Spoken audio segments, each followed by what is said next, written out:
And she sees Harrow's, what she calls like Harrow's dumb girlfriend or like dead girlfriend floating in the river towards her. Do you swim in the river though? Like, I don't think you swim in the river. We don't question Maria's miming. It like doesn't always make sense, but it's supposed to be subjectively true instead of objectively true. It's like interpretive dance. Hi guys, and welcome to another episode of your favorite podcast, Unresolved Textual Tension. It is me, your host, Maria, and today I am joined with both of my handsome bitches and the ever lovely and amazing Mistress Sapphire, Gina. And she does not look an ounce less than a Mistress Sapphire today. She also is very aptly dressed for the book we're talking about today. Listen, I've been reading some of our comments on our Lyctorhood video, and a couple people are like, please read Nona. Please read Nona. Well, guess what, bitches? We read Nona the Ninth. We read it. We did the thing. Well, before we start, I should say that we have previously read Gideon the Ninth, who we don't have a video up for it because somebody's audio wasn't good. We don't know who. Wills. It was Wills. I'm an editor and I can edit that out. It was Wills. Who knows? It's still up actually as a Patreon live stream. Join our Patreon, by the way. You get live streams to our monthly book club. Pretty cool. So we also then read Harrow the Ninth, which you can see up here in the card that I'll put here. If he That actually right does there. it. I think our general feelings about it were that we really loved Gideon, and we thought that Harrow was a really, really ambitious and well put out book, but I think some of us didn't quite enjoy it as much, which makes sense. It's a really complex book. And then this book, I think we all are back to really loving. It was a religious experience. Oh, I see. Gina. What's the tea? Give us the voice. Nona the Ninth. I love Nona as a character. She's absolutely great. Plot, is actually a little bit better written. It's easier to follow and it makes a little bit more sense. However, I'm not really sure how much this book has added to the story of the series or the plot of the series at all. I actually agree with that. Arguable. The best part is Noodle, and there's one particular line that has to do with Noodle, and it is the best thing ever because I can absolutely relate to this. It's the thesis of this book. I know what line you're talking about. We haven't spoken about it. It's the thesis of this goddamn book. It's the wham line. I have a rank, or the way I think about each book. Gideon was the funnest of the books. It was just pure, unadulterated good time. Harrowheart for me is still the best book.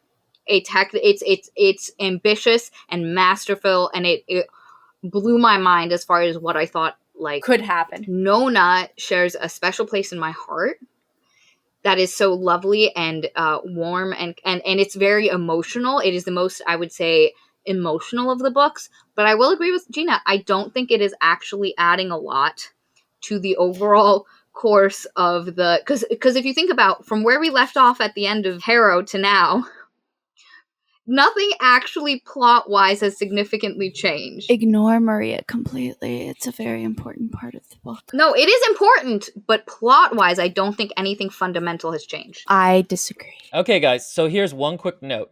Originally, Nona the Ninth was going to be the first half of the next book called Alecto the Ninth. And what she realized is that, I kind of want to stick around with this character more, and the events that need to happen to get to the second half of the book at the time, Alecto, were taking too long, were a book in their own right. So there is an extent to which, this is only half of a book, essentially, in terms of what happens. Even the author says, many people were bewildered when Nona sucker punched her way into the world, throwing Alecto into total disarray. Nobody was more bewildered than my agent and my editor, two people who I imagine will have ascended to a state of higher consciousness by the time this is all over. This wasn't supposed to be its own book. I don't care. I think it should have been, and she made a great decision. I agree with that. I'm not saying that's wrong. I'm just saying plot-wise, not a lot has fundamentally changed. I think it was so important that it was core to it. Again, different thing. When you reach the third book, it kind of is a bit of a washy book, in my opinion. There's been a lot of series that the third book is just, it's there, it's beneficial, but it's not really moving things along.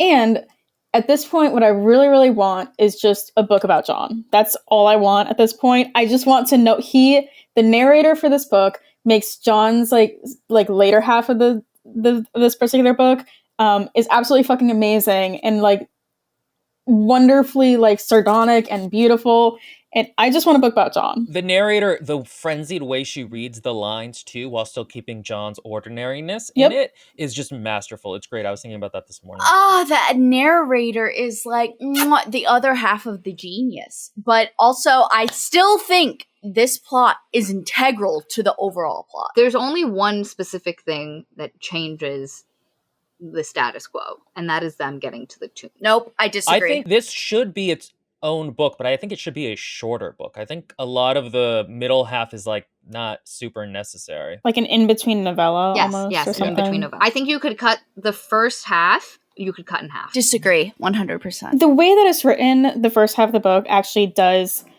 give a lot of necessary insight to Nona as a character. Like, you can't really follow the Nona story without the first half of the book.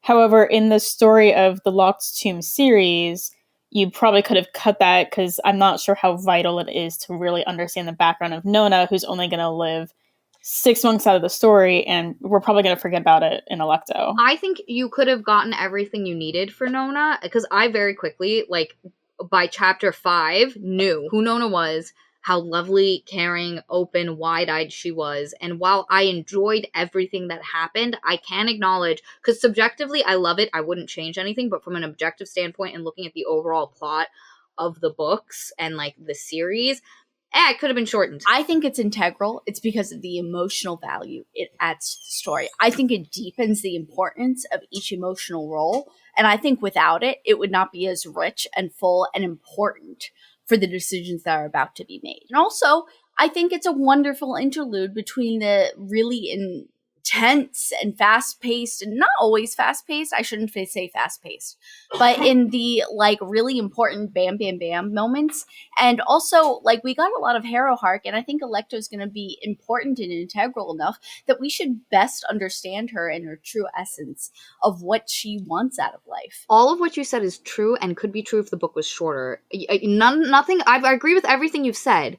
I do not think this book shouldn't exist. My argument is just, it could be shorter, and I think everything you've said could still happen. I think there's no problem with the length that it actually is. I think we got a lot of really cool detail, and I think it was beautiful and fun, and I think the level of detail that we go into is totally supportable, and I like it. Again, subjectively, I love this book as it is. It's just, I agree with Gina. I don't think it does a lot for the plot of the entire series. I think to break it down more than that, we're going to have to go into spoilers, so we can probably do that as we get into the plot, because there is a twist about who Nona is that actually does undo some of the plot relevance I thought the book was going to have, that we can talk about. So, but let's go ahead, and what's the premise of this world? You start this book after coming off of Harrow, and just to give you guys, who it's been a minute, the end of Harrow is Gideon is in Harrow Hark's body, she's in the river, and she's about to pass the fuck out, and she sees Harrow's, what she calls, like, Harrow's dumb girlfriend, or, like, dead girlfriend,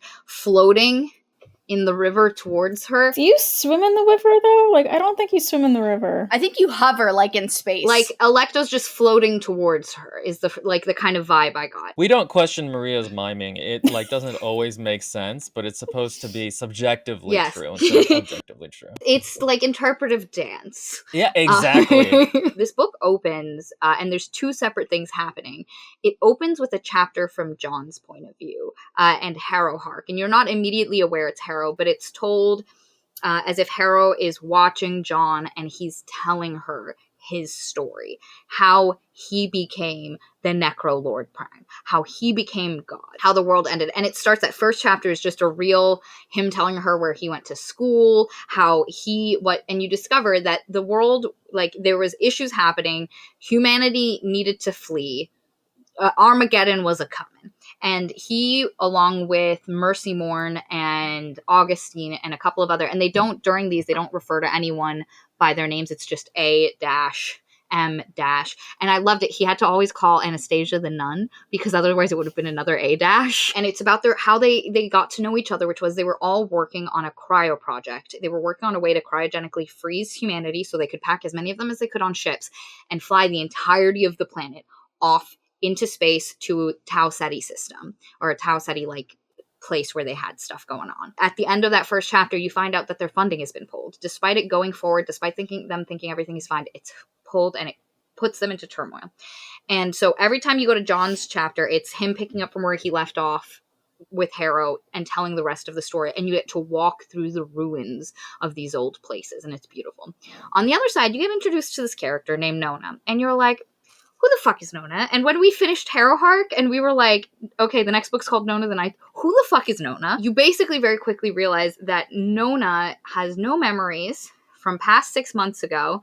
She's been kind of learning how to live again, and she's probably in Harrowhark Nona Jesmis's body. Which I did not realize at first at all. I realized pretty quickly. I had come in being like, she's Alecto, because Alecto also had golden eyes, but then I was like, oh no, it's Harrow. Somebody described her body as a dead person's, like a corpse's body, and that she, like, everybody thought she was like 16, and I was like, oh no, this is my bitch Harrowhark. This is her skinny ass body that doesn't want to eat. Like, this is hysterical. But anyway, and she has been learning kind of how to be a person and getting her memory back. And she describes her like baby days, but she's being taken care of by an interesting assortment of characters. Number one, the ever fantastic Pyrrha DeVay, who was, we were introduced to her during Harrowhark, Harrow the Ninth, and Pyrrha DeVay was the Cavalier of Gideon the First. Very quickly, just so that we don't confuse people, there's Gideon, the main character of Gideon the Ninth, and then Gideon the Lictor, who's Pyrrha's. Yeah, I call him Black Gideon because he was black. I know, it's super creative. Just to remind people what happens with lictors, who are the fingers and gestures of the Necrolord Prime. It's what happens when a necromancer sacrifices, like their cavalier, they're called basically their bodyguard, and eats their soul so that they can do super cool necromancer stuff all the time. And so one of the big things with the series is like, this is what Harrow did to Gideon, and it's also what drove the motivations in the last book of the lictors there being really butthurt about having to kill their cavaliers when they find out that, well, they think that the god John teacher, we're all going to refer to him by those various names, didn't have to kill their cavaliers and eat their souls. And so in this book, that is also a thing that will come up a lot, is lictors and their relationships to their cavaliers. There's two weird lictor-cavalier relationships. Number one, obviously Gideon and Harrow, because Harrow chose not to eat Gideon and never attained full lictorhood. But then there's also the curious case of Pyrrha DeVay, where despite Gideon being a functional full lictor, Pyrrha existed in a pocket of Gideon's mind. I like to think this is because they were such good friends, and anytime she talked about him as her best friend just made me so fucking happy and so sad at the same time. But anyway, she existed in a pocket of his mind, and during places where he was either in the river or passed out, she could take over his body. During Harrow, Gideon the First died fighting number 7, the resurrection beast that they refer to as number 7. And Pyrrha has had full control of the body ever since. And the book starts, and Nona keeps referring to Pyrrha as Pyrrha. And I'm like, is she in Gideon's body? And then there's a point where she's shaving, and because Pyrrha DeVay was like flirty. She was gorgeous. God called her the hottest cavalier of them all. Besides Augustine, like the only person hotter was Augustine's mother, who also got a call back in this book. She's in Gideon's body, but essentially just very like this fantastic feminine presence, but in this incredibly like masculine body, but really roughed up and scruffed. It's great. I love it. Mwah. The other two people taking care of our girl Nona are two names you would also recognize from earlier, Camilla Hecht and Palamedes Sextus. And what you realize is that, because last we saw Palamedes, he was in a bubble universe in the river, which I'm not going to explain again if you haven't read the book. Just sorry, you're going to be confused.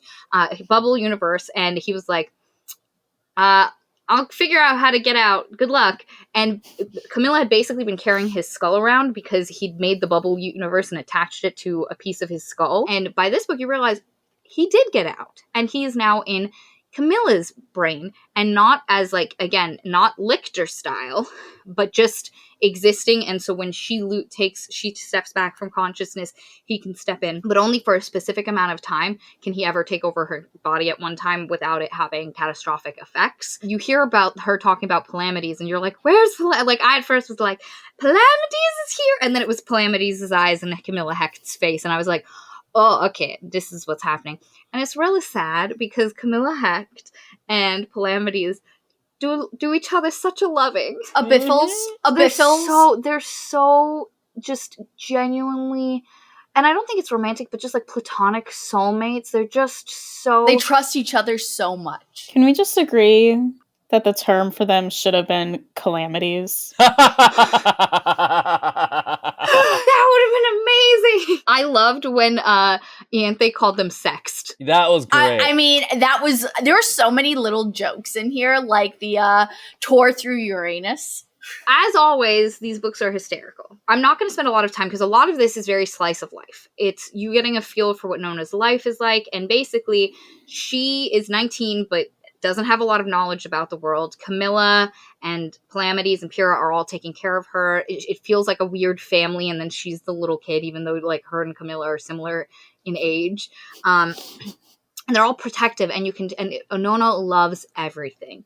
My girl Nona loves everything. Despite living in a post-apocalyptic refugee camp, she is just having a blast. Yeah, and she loves the smell of like the plastic and burning materials and the fresh air and the car exhaust. And she loves little 6-legged dogs. Yeah, named Noodle. She has a zest for life that is the kind of Disney-esque, just enjoying what is happening in the moment for what it is. Like, that is Nona in a little shell. She's fantastic. She goes to school. She's a teacher's aide, despite not knowing like, she can't read, she can't write. What happened with Nona? Like, is it basically that she basically was, like, not reborn, literally, but, like, her consciousness is, like, basically that of, like, a newly minted child? Yes, it is. That's why she doesn't know anything or remember anything. nothing. And that's why she's cute, like a child. She's just got zest and chutzpah. She's great. Everything she does it with zeal, except eating. She hates eating. Everyone has to I really feel that. She likes eating pencils, though. And erasers and sand and dirt. Which is a good hint for later. Eggs are a specific hate of hers. She'd prefer cold mush. Anyway, and they've got a life. They have a rhythm to it. Pyrrha goes out and works at night. And you get the idea that Blood of Eden put them here. That they have been working with Blood of Eden. And Blood of Eden has somehow betrayed Palamedes and Camilla a bit. And you're not really sure in the beginning.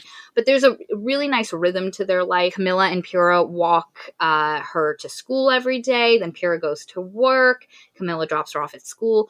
Goes back, picks her up before lunch. Like, there's just this beautiful slice of life rhythm to the first part of the book with tiny little details being sprinkled in here or there. Number one, there's a giant blue light that has appeared in the sky that is causing people to go fucking crazy. They call it the blue set. Especially when you discover later, necromancers are getting heckin' affected by it. Nona is not affected by it at all. In fact, she, on occasion, quite like sitting and feeling it slight. Like, she'll peel back the windows and just feel the blue light on her because she likes it. And what you figure out kind of quickly, or at least I did. How long did it take you guys to realize it was a resurrection beast? I had suspicions it was a resurrection beast pretty early on, but I was like, okay, maybe this is something else, maybe it isn't. But then once they started talking about necromancy not working, I was like, oh yeah, that's a thing that happens with resurrection beasts, which are the ghosts, the angry ghosts of the 9 planets that the Necrolord Prime brought back to life. So they're like zombie planets, essentially, and they are fantastically cool, and I love how much everyone is like, we have no chance against them at all. You would need 3 lictors just to get it to go away from here. And not even to kill them, you just have to punt them into a different dimension. Like, that's it. At one point, like halfway through the book, they said it was a resurrection beast. This book says a lot of stuff. Like, it is so, you have to be actively paying attention to what is going on so much, and so much of this book, and I guess this is like my real critique of it, is that, you know, the author really loves her puzzle box, right? She likes to just kind of tell things to the reader so they have to figure out what's going on, so she tells them kind of to the side and subtly, and she is really good at the puzzle box of it. Yep. But as in Harrow, not so much Gideon, but in Harrow, like, it is hard to figure out what is going on sometimes because you're having to interpolate a lot of information, and especially in this case, Nona sometimes just listens to conversations and is basically like a security camera where she's not even really thinking about what's going on. She has no idea what it means. And so, like, a lot of times you can kind of figure out what's going on, but you're not sure, and because you're not sure, you then have trouble figuring out more information about it because you're not quite...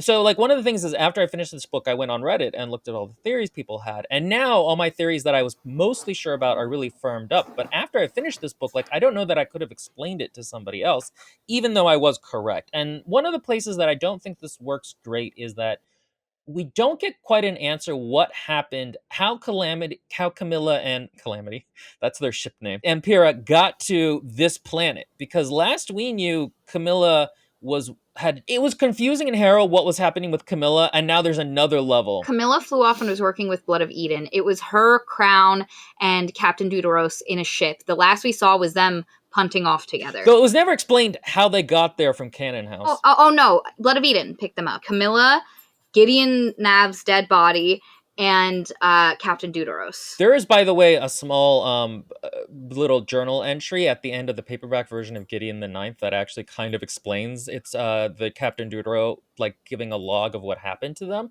and it also explains why Blood of Eden dislikes the 9 houses, which is going to be one of my major complaints we're going to get to. But it actually, like, sometimes I wish the author would just be a little bit more specific about the groundwork so that the mysteries could be more interesting. And I would agree with that. That was a huge complaint for me, was I didn't understand. I mean, eventually you get like why they don't like John, but not really why they're so against the houses, who just for the most part seem to be minding their own business. And I still can't find actual evidence of the houses themselves doing anything bad, and it's not super clear. I don't think it's the houses that are actually bad. I think it's the fact that, quote unquote, John or God, I think there's like a knowledge or an understanding or maybe an inherent understanding that all these other people are descendants of the rich. But again, that was like 10,000 years ago. I mean, even without that, they're loyal to John, who Blood of Eden fucking hates. So they're not going to like anyone who's loyal to them. But we actually don't know if Blood of Eden even knows that. Like, that's the thing. We can plausibly generate a lot of motivations for it, but it's never said in the book. And that's my problem. In their short story, it's actually mentioned that part of it is that they don't like that they keep getting kicked off planets because resurrection beasts are coming. But, like, that's literally not in the book. That's just a thing that can kind of be interpolated. I think that makes the conflict between Blood of Eden and the 9 houses feel really weak. It's like I remember arguing with Steven at the end of Game of Thrones where he was extrapolating ways to make the ending work, and I was like, you're having to do that work, you should not have to do it.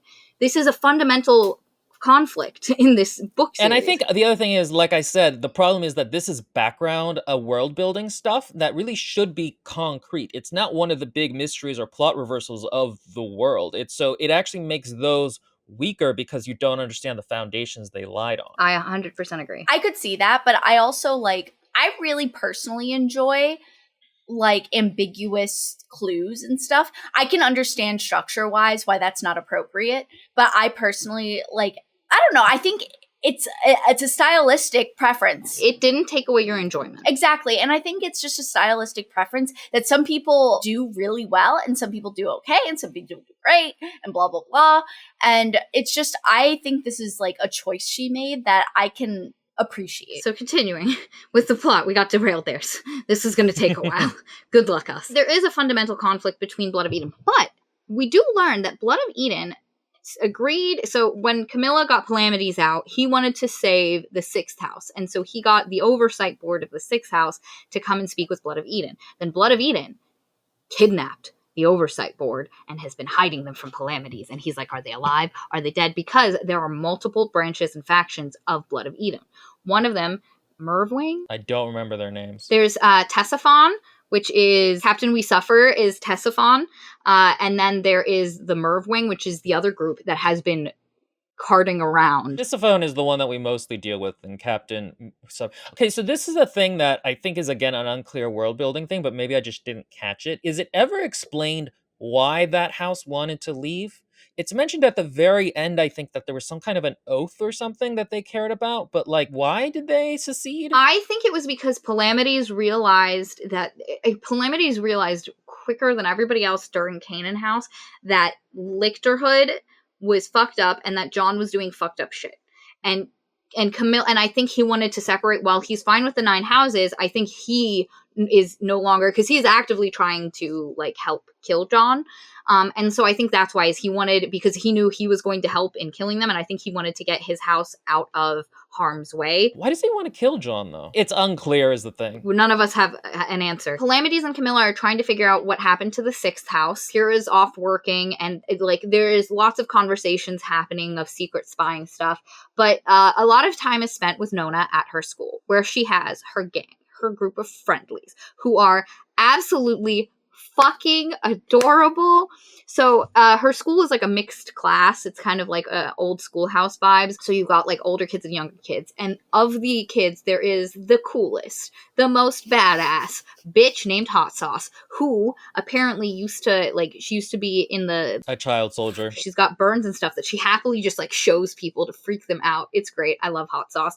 And everybody respects Hot Sauce. And Hot Sauce respects one thing. The angel, the science teacher. She thinks the angel's pretty cool, and she wants to protect the angel. And then there is Honesty, whose full name I forgot, but he's this boy who lies a lot, and he's hysterical. And then there's Born in the Morning, and then there's Beautiful Ruby, and then my boy Kevin, who's 7 years old and just involved with these older kids who talk foully, talk about gross things, and it's great because as class aide, Nona has to keep them from swearing a lot, and so it's just great because she'll be like, Honesty. It's just her interactions with them, because she's literally a 19-year-old. And, like, the oldest one of them is Hot Sauce, who is 14. But she's also 6 months old. So Nona is just, and everybody's like, Nona's dumb, but she's sweet. But she really wants to be part of the gang. And they're like, she is part of the gang. And it's so cute how much she likes them and wants to be a part of them and thinks they're cool. And there's so many little details here that really adds a richness to the world. Just when they're walking down the street, in the classroom. The other very important character at school, Noodle. Noodle is the angel's dog, and during the 1 hour of science a day, Nona gets to take care of Noodle and walk her, and it is a highlight for Nona's life. And basically, everything is kind of fine at school until they find out there is a ship. And what happens is they get dragged. Like, one morning, they wake up, and Blood of Eden busts in and, like, drags them down into Blood of Eden building. Specifically, Nona, Camilla, and Pyrrha, not the people at the school. They get taken to this Blood of Eden building, and you get to meet Crown, who is my bitch, Corona Beth Tridentarius, princess of the Third, who I adore, and who Nona looks at. Nona's attracted to, like, a lot of everyone. people. And also, as a too. side note, Maria said that there is a richness to the world. I think this is a perfect example of why I feel like this book is so important, is we get to see the other half of the universe that is not the Nine Houses. I completely agree. I think it could have been done in less pages. Yeah, Corona Beth, which, by the way, I hadn't guessed, but like she's called Crown in the lingo of the Blood of Eden, and like it's such a good pun. It's literally like the crown that crowns others. Like that, her name, she has, because they all like, we suffer as we suffer and we suffer. There's someone who's called Pash, who's Our Lady of the Passion. Like, I love these names. They're so great. I love the idea that humanity is just like, we're going to have names that are phrases. They go in and you meet We Suffer and We Suffer. And basically what they're told is that there is a ship coming into this planet's atmosphere, and it is a cohort ship. It is from the Nine Houses. Something is about to go down. And they're like, ooh, do you know what it is? Can you recognize this ship? And they're like, oh, no, we don't. And Pyrrha's like, well, it is definitely capable of these things, because Pyrrha's a bad bitch and knows everything because she's been alive for a very long time. I love her so much. Mwah. Anyway, and then after interacting, and it's great because the audiobook narrator does such a good job. I love Our Lady of the Passions. She has the most annoying but fantastic voice. It's kind of like nasally and annoying. They basically are like, this is what information we have. They're like, we're going to monitor this. And Camilla's like, where's the oversight body of the Six? And they're like, we think they're alive. And but anyway, and then they're like, we're going to go visit the captain. And you're like, Captain who? It's Captain Judith Deuteros, the necromancer of the second house. And she's not doing too hot. She has got the blue sickness from that giant blue thing in the sky. She's not doing great. Palamedes pops up, and you discover, and it was great, that Palamedes this entire time has been pretending to be Camilla to get info. He tries to, like, help Judith, but while this is happening, Judith starts screaming and saying weird shit, and she starts speaking directly to Nona, some weird shit. My green sister, like, all this stuff, and it's great, and you don't fully understand what's being said. I highlighted some of it just because I think it's really great. Give me one moment, guys. Yeah, I wanted to go back and reread it, but I have the audiobook version, and like finding it is annoying. But everyone is super cool and haunting. And then in the end we realize only Nona knows what it said. But you know what I hated is that nobody questioned her, and we actually being able to see what they were asking her about what Jude said. I mean, I guess you could say that, like, they think she's a kid and just making shit up. Like, you know.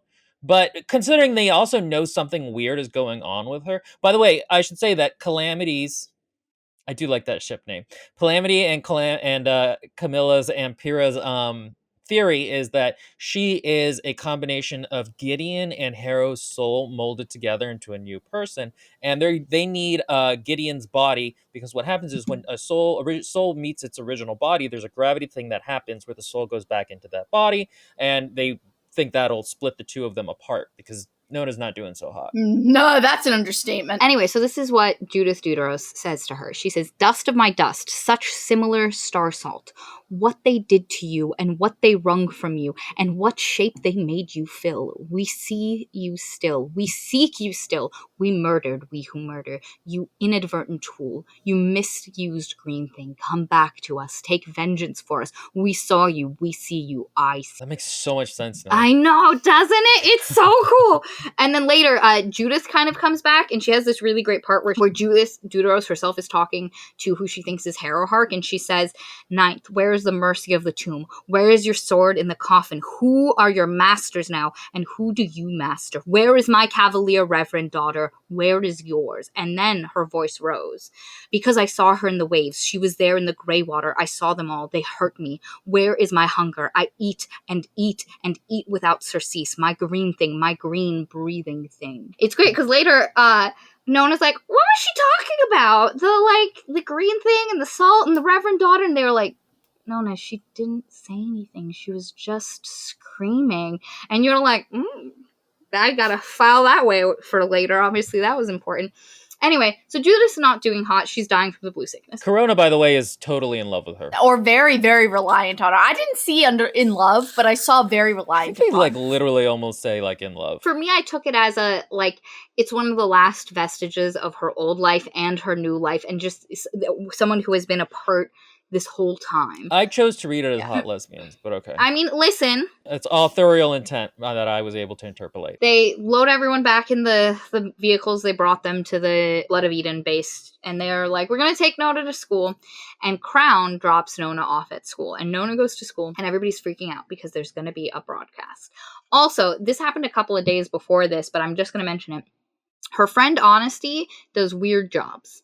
For money, he's drugs, stealing shit, and he was hired for a job where they were going to steal air conditioning unit bits from these massive trucks going by, and these trucks are part of the Convoy, which everyone in school knows about because it's this real weird, creepy thing that are just driven around all the time. Nobody knows what is on the Convoy, but it's just constantly riding around the city. Honesty's doing this mission, and then this guy freaks out because he went into one of the trucks, and there was people with white eyes who stared up at him, and he was like, "They're zombies, they saw my face, oh no." And they realized, Nona was like, "Why are you guys trying to steal from the convoy? Even I know that stuff." I'm just going to leave that there, and we're going to continue. we're just going to leave it, file that away for later. Let's go. And basically, a broadcast is going to be made from the 9 houses. And everybody is like, "Is this war? Do we need to sign up? What's happening?" Everybody's going to go home for lunch. But nobody comes and picks Nona up for lunch. It's always Pyrrha or Camilla comes and picks her up for lunch. So she stays there. She gets, because the only teacher there today is the Angel. And so she's bonding with them. And then everybody comes back from lunch, and they're like, "Oh, yeah, this broadcasting. Ooh, crazy stuff."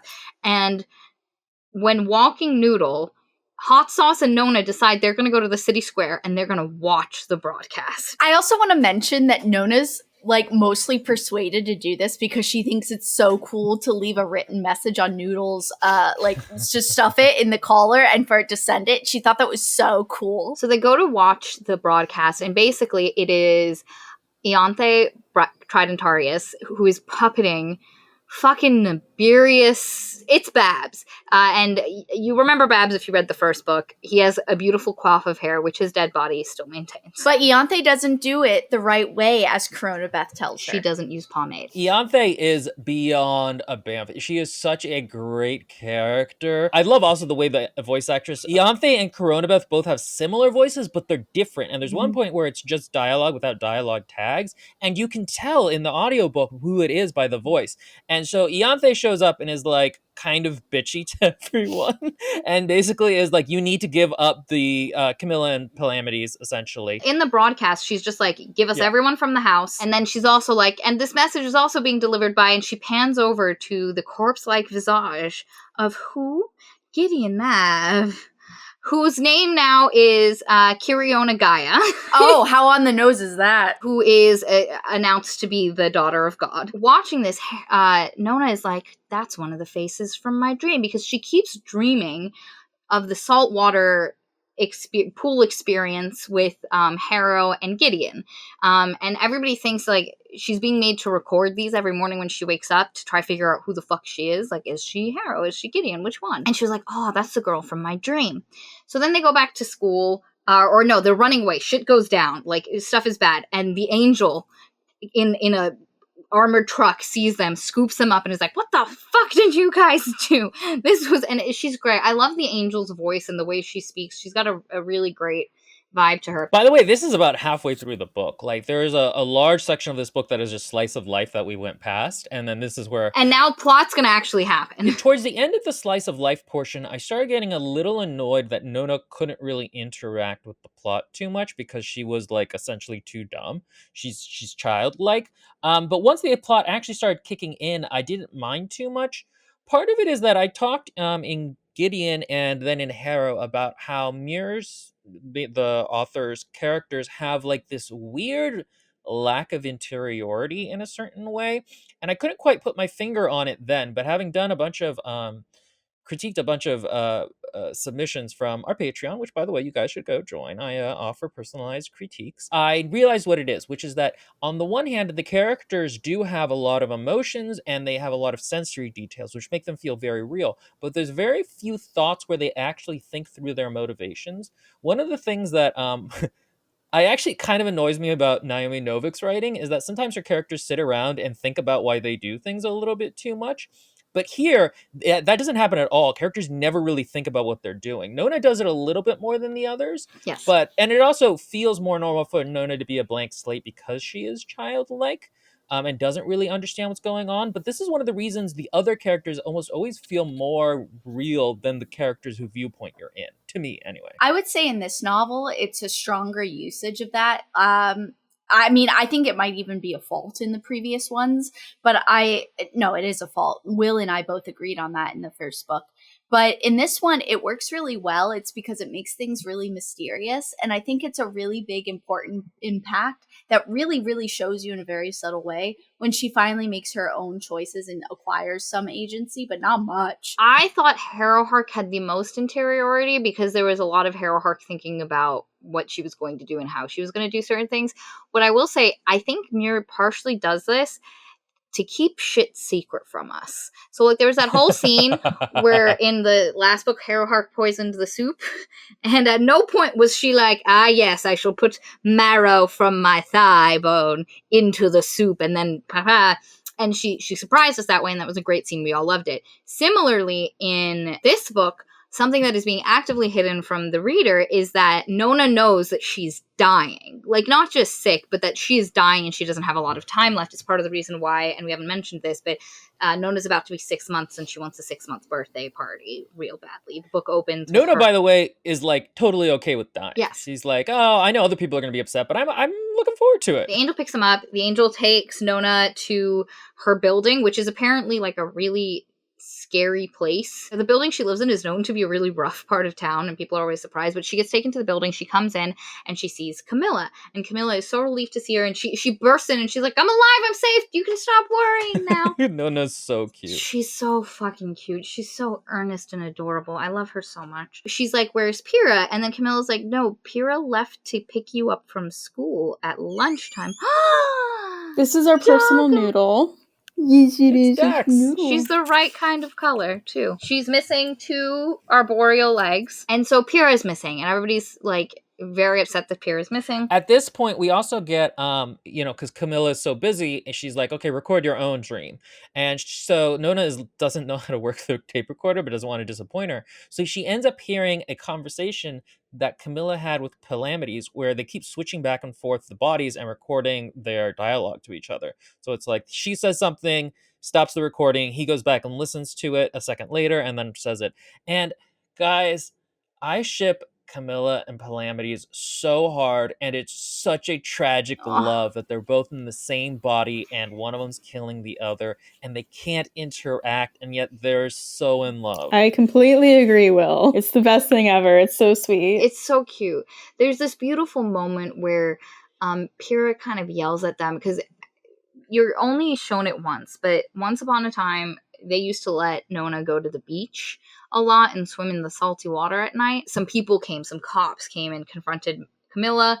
Nona freaked out. Nona got shot in the water. And then all of a sudden she comes to, and there's a bunch of dead bodies all around her.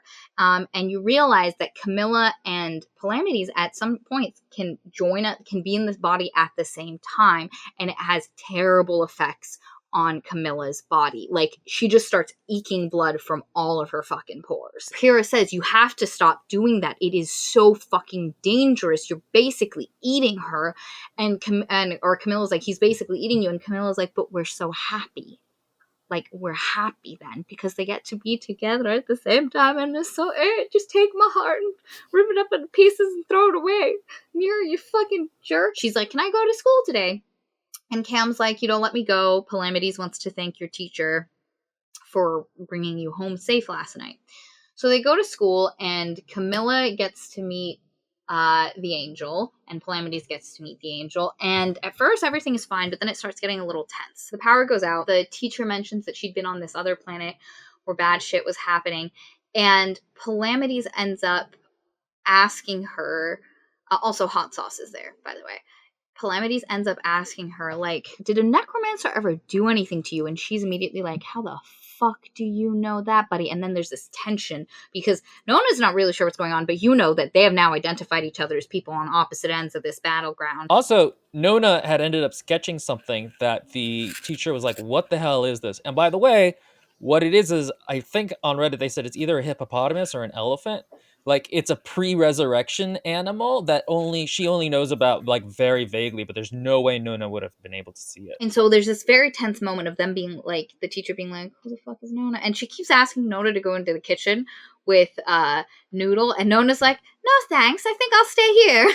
Like, I'm good. Basically, what ends up happening is, while they're having a tense discussion, and they're about to say, like, the angel, her actual name is Aim, is about to say something really interesting. And then all of a sudden, something happens and you're not sure at first, but then when Nona wakes up, you realize she'd been shot through the head. And it was pretty gruesome, honestly. Yeah, and she comes back to life, and she's like, oh shit, and Aim's freaking out, and then Passion, Our Lady of the Passions, is there, who you find out is actually Aim's bodyguard, and everybody's freaking out, and they're like, like, people are coming up, there's gonna be a fight, and Nona's like, where's Hot Sauce? And they're like, Hot Sauce is in the boiler room, she's fine. And then the angel's like, but she saw Nona, because Hot Sauce hates zombies and zombie generals and wizards, their terms for necromancers and everyone that lives with necromancers. So she's like, be careful. And then shit's about to go down, and so they send Nona to go into the same place where Hot Sauce is. And at first Hot Sauce is like, tell me, did I make it up? And Nona's like, yes, you made it up. It didn't happen. Because at first she doesn't get what she's saying, and then she realizes that Hot Sauce doesn't want to believe she saw Nona get shot, and now Nona's alive. Pash, Aim, and Camilla take care of the people that were coming to attack them, and they come out, and Hot Sauce is like, she sees the pile of blood from where Nona was shot, and she's like, I didn't make it up. You did die. And then she shoots Nona in the face. It is a hardcore scene, because you got to remember that Hot Sauce hates necromancers and everything to do with them, and Nona is just kind of trying to hide that this is what happened. And it's such a good scene, and it feels so real, because the thing is, Hot Sauce really likes Nona. Like, she's the one person she seems to show real affection for. It's a really cool moment when she shoots her, though. It's because right before she shoots her, she says, you're out of the gang. And that's so, like, overwhelmingly badass. But also, at the same time, Nona literally came up to her and was being incredibly accepting, incredibly loving, and she just gets shot in the face. And when she wakes up, she's literally a banshee. Yeah, so she wakes up, and because the entire time she's been talking about when she has tantrums. And she's only had 2 tantrums in her life. She's very proud of that. Not enough to be like special, but not enough to be annoying. Or not enough to be impressive, but enough to have been annoying. And she tries very hard, and everyone around her tries very hard to keep Nona from getting upset. She wakes up, she's been chained down, she sees Camilla's chained down, and she's just fucking pissed, and she's like, I'm gonna have a tantrum. And she like rips herself out of her chains, and she just like grabs a chair and starts like fucking shit up and screaming, and like she just like the armed Blood of Eden people are like, oh fuck no. This is a very pivotal part, because Nona is zip tied to a bed and handcuffed to a bed, and she literally pulls on it, and she knows she's not strong, but what she does know is that she regenerates, and she knows she can get hurt without dying. So she literally yanks her arm out of the handcuffs and zip ties to the point where she severs her feet and her wrist, and she regrows them, and she becomes this weird gore monster with like screaming capabilities that like deafen people. She passes out again, and she wakes up, and Cam's there. We Suffer is there, and they have a conversation about like what's happening, and their plan is they need to go get that body, because they need the body. Number one, Palamedes and Camilla want it to be able to free Nona's souls, because they think it'll get Gideon out, but also they are here to try open the locked tomb, the thing that Harahawk Nona Gesimus was guarding, and also opened as like an 8-year-old. They need Gideon Nav's body because she's the blood of the god. They're deciding to send Crown in to go talk to, because one of the things that Ianthe specifically asked for was her sister Coronabeth Tridentarius. And so Coronabeth's like, I'm going in, and Cam's like, or Palamedes is like, don't send her in. It's not going to go well. She's weak in front of her sister. She's not going to do, like, yeah, don't do this. Don't send her in. And they were like, no, we have to send her in. So they send Crown in. They're listening through Coronabeth's earpiece, which is an earring, and she meets, like, Ianthe, and it's a really touching reunion scene, because, like, you know from in the Harahawk book that Ianthe really misses her sister and loves her sister and will kill anyone who fucks with her sister, and she thought Corona was dead. And so it's touching, and she's like, you beautiful slut. And she was like, look at you wearing studs. You don't have the face, your hair, have you been moist? Like, and it's just like the way they talk to each other is just insult to insult. And Corona's crying, and she's like, you have to rescue Judith. You have to. And she's like, Judith Deuteros, why would I let her die? And it's this great scene. And then all of a sudden you hear another voice. And who is it? God damn it, it's Pyrrha DeVay. But she's taken on the affectation of Gideon the First. Again, that was her necromancer that she was the cavalier for. Black guy Gideon. And so you're like, oh, everyone's like, Pyrrha's done us a heckin' betrayal. But through this thing, Pyrrha is able to leave codes for them that basically says everything is fine. You need to like trust me. I got this, because We Suffer is freaking out that Coronabeth betrayed them and yada yada. And what you find out is that when they took Judith Deuteros in, so Pyrrha went to go like ingratiate herself to Ianthe, but Judith has a new spy piece, because eventually Ianthe takes it. Like Pyrrha pretends to be betraying them and tells her that the earring that she's wearing is the spy device, and they crush it so they can't hear anything anymore. And We Suffer is freaking out, and Nona's literally like, she was being awfully dense, and she keeps going, Pyrrha said everything was fine. I wish she would have picked me up from school first, and then none of this would have happened. And it's because she understood the code, because it's established earlier that they have code words. And then Camilla, or Palamedes, I don't remember who's in control of the body at this point, Calamity, is like, yeah, no, she said to do this. And so basically they construct a new planet. They're going to go in, and they know that Pyrrha is on their side. They're going to go in, they're going to try take out Ianthe, and then get the body, and then bring it back. And if they do this, they then, like, he's like, you'll give me back the sixth house oversight body. And she was like, if you do this, I will absolutely figure it out for you. So they go. There's a really cool, like, Ianthe is being all dramatic, and Ianthe, again, is just such a great character. She's just drawling and arrogant and petty at the same time. And the other thing to say is that, thematically speaking, she does not really respect Corona. But she's still her sister. Right, and she, like, likes her and wants to possess her, but she doesn't really respect her in any right. And, like, that thematically is going to become a thing both with what happens with God, and then with like the lictors and the pairing. And so like that seems to be one of the themes of the book, even though I don't feel like these books had necessarily have a very strong thematic thesis.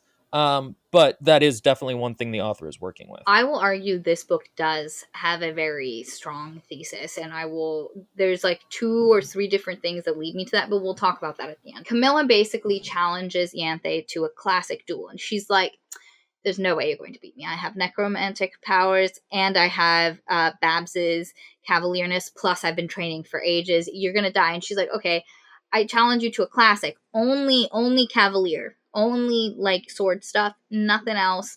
And if you do it, you can kill me. But if I win, you let me leave here. Corona's like, I'll be referee, and they basically, what she says, because she can't bleed because Babs is dead, she puts a little frilly purple handkerchief in her pocket, and she's like, if you can get this from me, you get to win. And so they're dueling, and it's really intense.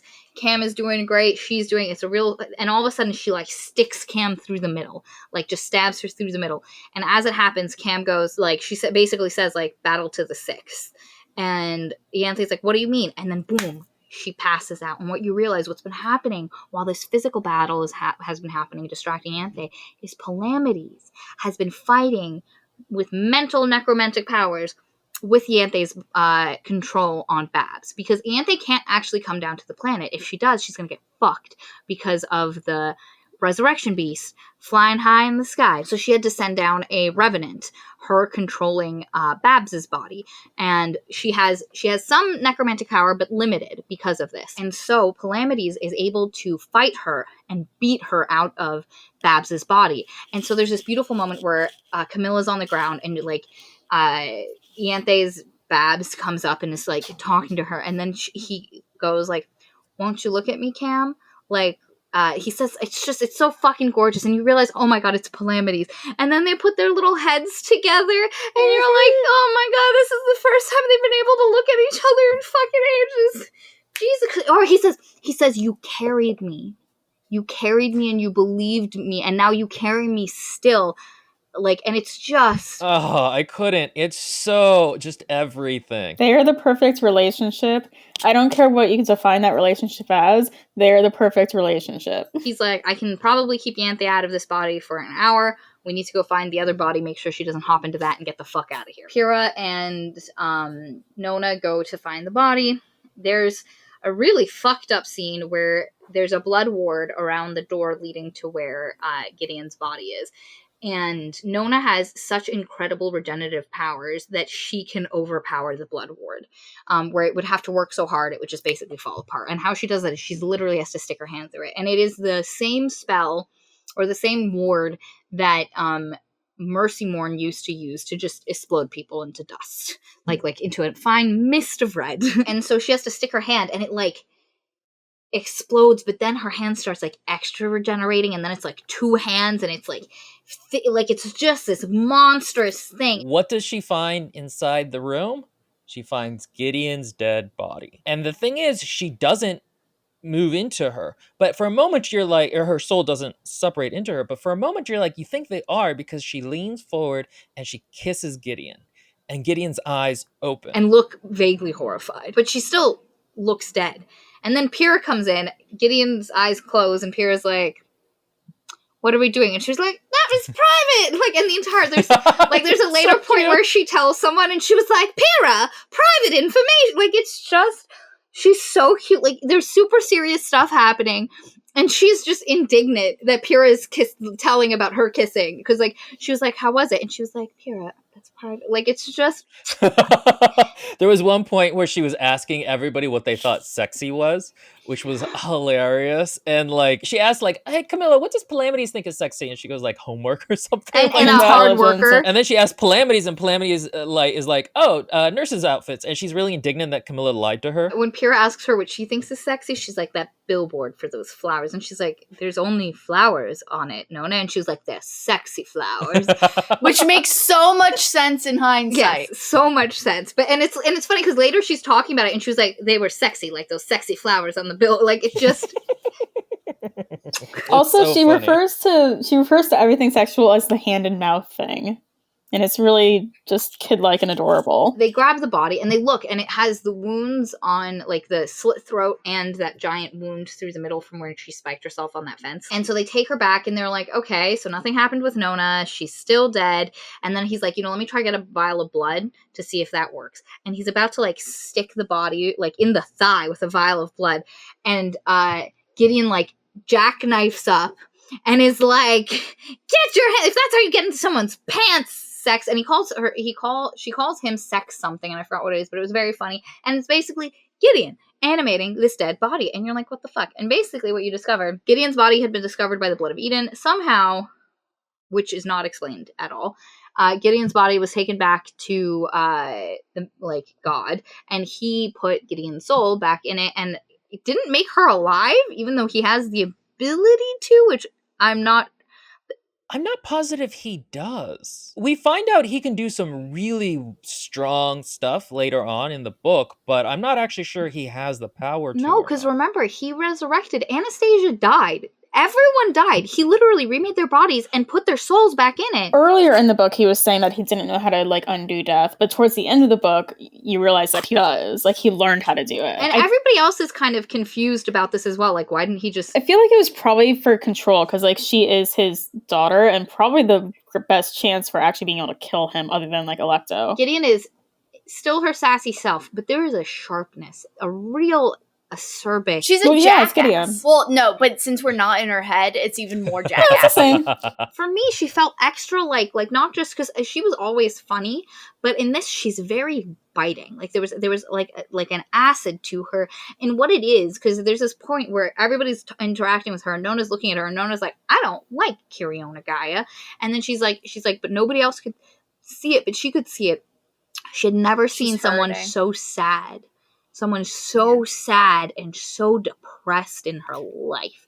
So Gideon is like defense mechanism. Could it be because Gideon's like kind of on the opposite side of them now? So it's like familiar, annoying little Gideon personality and whatnot, but also with like they're technically Gideon's enemies now. So she's going to be a little bit meaner. I think it's because she thinks Harrowhark is dead. I just think she's depressed. I think she's not alive. I actually don't think Gideon should have been included in this, because there's an extent to which she then doesn't really do anything till the end of the book, and it's like, why are we including one of the main puzzle pieces when she's not actually gonna do anything? And again, it's sort of annoying that we didn't get an explanation of how she got there. I don't think she had to come in so soon. I think she could have come in closer to the end and without as much interaction. What if she was just at the ninth house and she said fuck you to God, or like, because God just told her go to the ninth house and open this thing, and so she was like, okay, everybody else is gonna come here, I'll just sit there and wait. And like they get there, they open the thing, and like it's Gideon with her glasses, welcome home, assholes. That like, would have been great. That would have been great. Yeah, I'm telling you,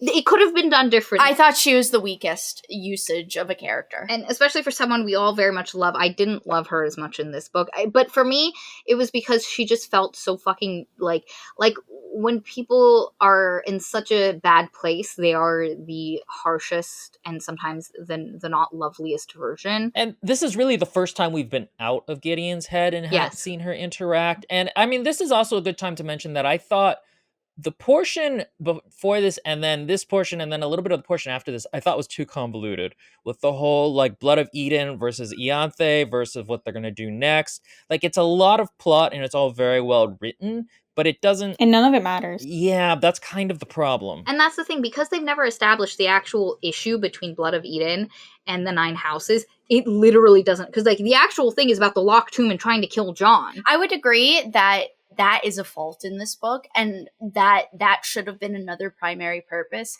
But again, I still support the fact that this book is an integral part of explaining a lot of things. The plot twists of like the Blood of Eden does this, and then Ianthe does this, and then Pyrrha does this, and then Camilla does this, and then the Blood of Eden does this. I don't think it's entirely integral. They go back to Blood of Eden. Blood of Eden is like, okay, we figured out where they've been, Merv Wang has had your people, the oversight board, and they've just been moving them around the city all the time, but we're not sure how they're doing it.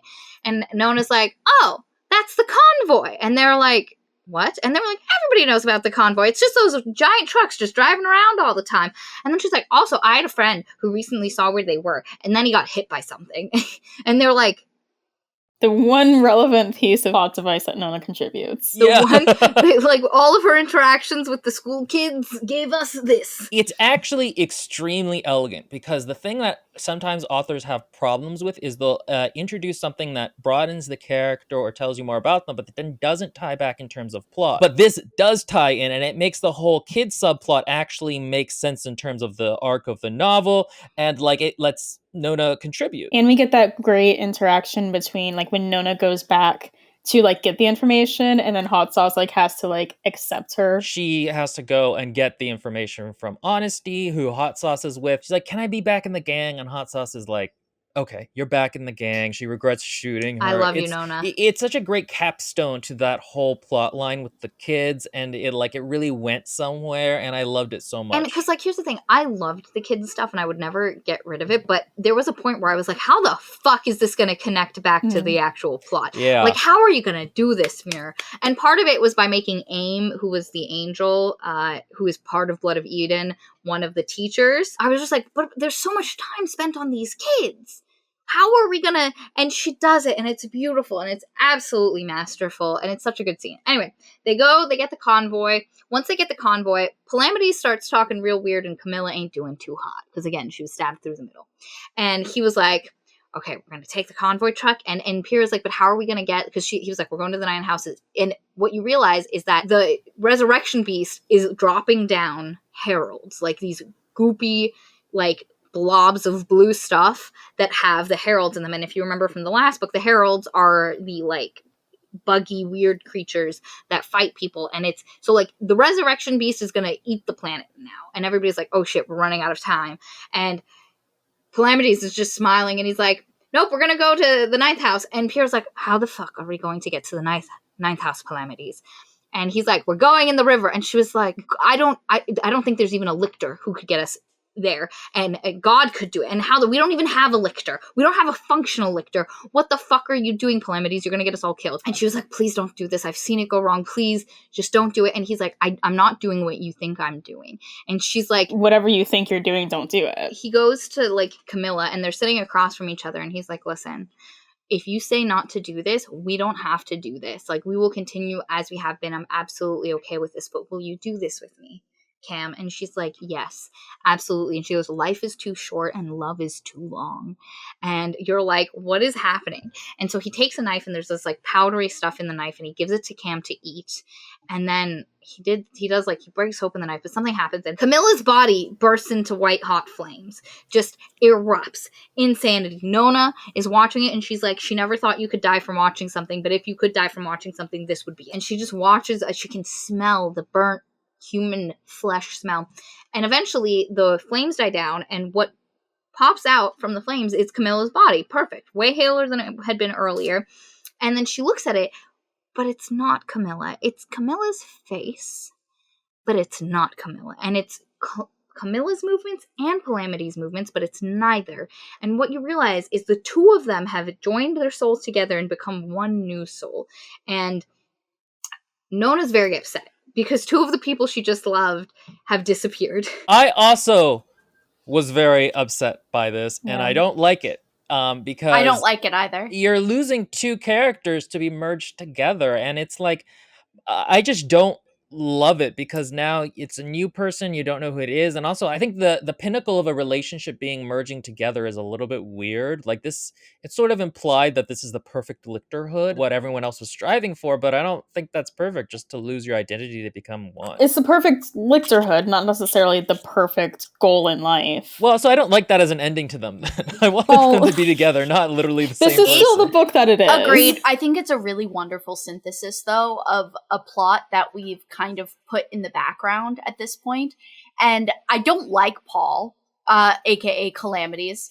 I do not like Paul as a person. I think he's more unsympathetic than he should be, and it really makes me uncomfortable. It doesn't feel like a blending of the two. Like, it doesn't feel like both. It feels like neither. I will argue, because I'm going to talk about what the thesis of this book is. And this is the other half of the thesis of this book. There's two choices that are made and ways you can make them. And there's the selfish version and the unselfish version. And this is the unselfish version of Lyctorhood. But we'll get there and I'll explain it. And Noodle is the key point of that. Maria and I both agree on this, and we both identified the fact that the thesis of this is selfish love versus unselfish love. Paul is like, okay, I'm a lictor. We can go into the river now. They like go in, like, and they're in the river and they're in this truck, and AIM, so the angel comes with them and brings Noodle.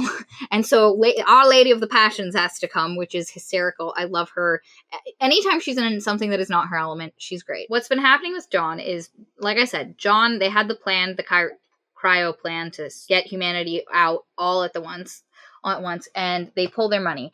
John is super, like, everyone is so devoted to this cause, they're not willing to just completely walk away from it. So they stay around, they keep working while they're, like, trying to, like, work on their own. There's another plan happening, the faster than light travel plan, where it's basically what you realize, a bunch of billionaires are going to create some ships and just yeet out into space, and then there will be a second wave and a third wave, because they can only take so many people, because they're not being packed in like sardines like with the other ones, so you can't get everyone out at once. So there's going to be different waves. While that's happening, John is very, very attached to some of the corpses that they had, and eventually they're told by the like health inspector people that you have to get rid of them. So they unplug all of them.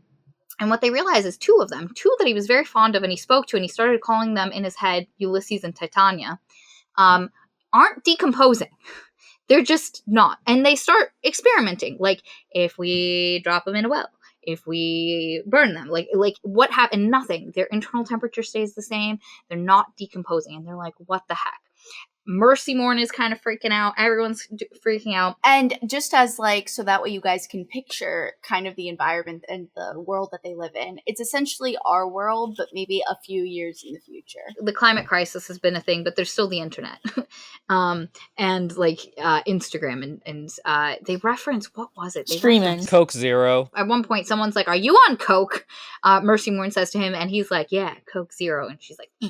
And he's like, I have never met a pun I didn't like, because he just loves dad jokes. They're trying to figure out what's happening, and eventually, at one point, he brings Augustine and Mercy into a room, and the two corpses that won't decompose are sitting there, and he introduces them like, hi, meet Ulysses and Titania.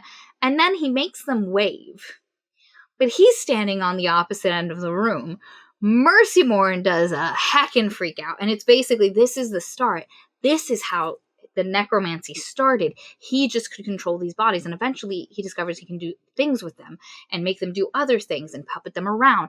And then he learns that he can, like, control other dead bodies and all this stuff. And they're basically, he's building the entire basis for necromantic power, trial by trial. At first, Mercy Morn is like not on board, but then she is back on board. He has a very close group with Mercy Morn and Anastasia and Augustine and a couple of other, Gideon and Pierre Devey are there. Pierre is a cop. He's basically building up his necromantic power. Eventually, they decide, when they discover the faster than light travel plan, and basically what they realize, it's a bunch of rich people who are just gonna escape and leave everyone behind. So they're like, we have to draw attention to ourselves. We have to, like, people aren't taking us seriously, even though we're questioning this. We have to, we're going to stream the necromancy shit. What they actually wanted to do at this point was just show people that the faster than light travel plan was dumb, and what they needed was a platform. And you can get a really big platform. So it's like when people are mad at J.K. Rowling for speaking against trans rights. What she does on its own has nothing to do with trans rights. But when she talks about it, enough people listen that it can change opinion. So what they were trying to do was build up enough of a social media presence that when they questioned, talked against, and targeted the faster than light travel plan, people would listen and pay attention. After they draw attention to themselves, the government goes to attack them to shut them down. What he does is he erects a wall of bone. And it's the first time, and you hear this a lot in the previous books, living bone construct, and he just erects a giant wall.